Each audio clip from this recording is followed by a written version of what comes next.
kasih ibu-ibu atas waktunya. Di sini saya akan melanjutkan pertemuan P2K2 yang dimana kemarin sudah melanjutkan sesi 1 dan sekarang sesi kedua. P2K2 itu yaitu pertemuan peningkatan kemampuan keluarga. Yang kemarin sudah saya jelaskan sama teman saya, sesi 1 itu menjadi orang tua yang lebih baik. Saya ingin mengulas. Jadi menjadi orang tua lebih baik itu dapat melahirkan anak-anak yang hebat. Dan di sini saya sedikit menjelaskan tentang sesi 2, yaitu memahami perilaku anak. Bisa ibu-ibu membuat kelompok 3 atau 4 orang, bisa? Saya persilakan. Ya. Mungkin ibu bisa menyampaikan kelompok sini bagaimana hal-hal yang membuat bahagia orang tua apa saja, dan sebelah sini kelompoknya bagaimana yang menjadi hal-hal yang menyulitkan bagi orang tua. Mungkin bisa dipaparkan itu. Hal-hal apa saja yang membuat bahagia menjadi orang tua itu? Ya, ya, terima kasih atas jawabannya ibu. Dan di sini menjadi orang tua yang lebih baik itu harus dengan mengingat hal yang membahagiakan kepada anak, agar yang dirasakan anak itu mudah memacu, ya, memotivasi, sehingga anak itu setiap harinya akan merasakan bahagia ketika dipuji, ya.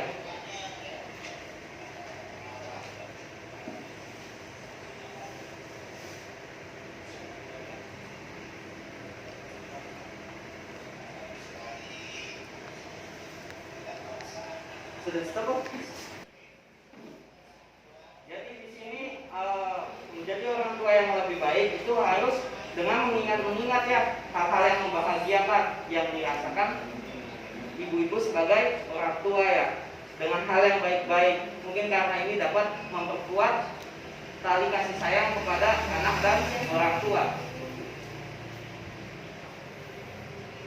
Nah, ketika ibu mempunyai masalah-masalah yang terkendala dalam mengenai masalah kepada orang tua, misalkan ya, bisa ibu berbagi dan berdiskusi sama kedua orang tua kah, atau sama istri, atau sama keluarga, atau sama tetangga. Jadi bisa memacu motivasi ibu-ibu. Apa kendalanya, misalnya yang menyulitkan pengasuhan anak tuh? Nah, apa saja? Mungkin itu akan menghilangkan beban pikiran yang ada di ibu, sehingga dapat memudahkan ibu-ibu dalam memahami perilaku anak. Dan ibu coba ingat-ingat ya, hal yang membahagiakan menjadi orang tua yang lebih baik. Mungkin senang. Bagaimana kalau menjadi orang tua yang lebih baik? Misalkan, oh, anak saya senang mengaji, gitu ya. Nah, itu hal-hal yang baik, jadi harus diingat lagi. Ibu-ibu bisa ini, Bu, di sini ada sedikit permainan. Mohon ibu meminta waktunya agar untuk berdiri.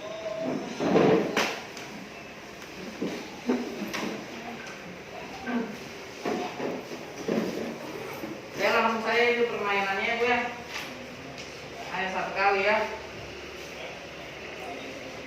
Siap. Kepala, pundak, lutut kaki. Paham ibu, ya? Nah, sekarang ibu ikuti ucapannya saya. Kepala, pundak, lutut kaki, daun telinga, mata, hidung, mulut, kepala, pundak, lutut kaki. Kepala, pundak, lutut kaki. Sudah? Nah, silakan ibu duduk kembali. Ya, terima kasih ibu.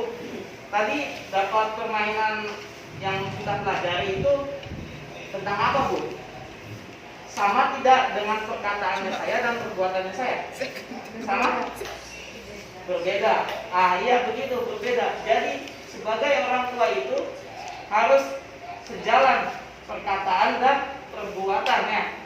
Segimana tadi saya melihat, jadi anak-anak itu hanya melihat perbuatannya orang tua saja, tetapi dia tidak mau mendengarkan apa-apa yang dikatakan sama orang tua.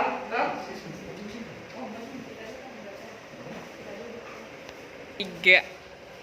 Jadi tadi dari sebuah permainan yang tadi itu, jadi anak-anak itu melihat apa yang dilakukan orang tua dan dia pun tidak mendengar apa yang orang tua katakan. Nah, jadi dari permainan itu ibu-ibu harus sesuai sejalan dengan apa yang ibu ucapkan dan apa yang ibu perbuat ya. Jadi misalkan contoh, misalkan anak pergi sholat, mengaji, tapi sedangkan ibu-ibu tidak sholat dan mengaji, pasti anak-anak akan mengikuti dari orang tuanya, karena peran orang tua itu lebih penting. Jadi kesimpulannya di sini, untuk memahami perilaku anak itu harus sejalan dengan perkataan dan perbuatan ibu-ibu, agar anak-anak mengikuti orang tua yang lebih baik. Sekian dan terima kasih dari saya. Assalamualaikum warahmatullahi wabarakatuh.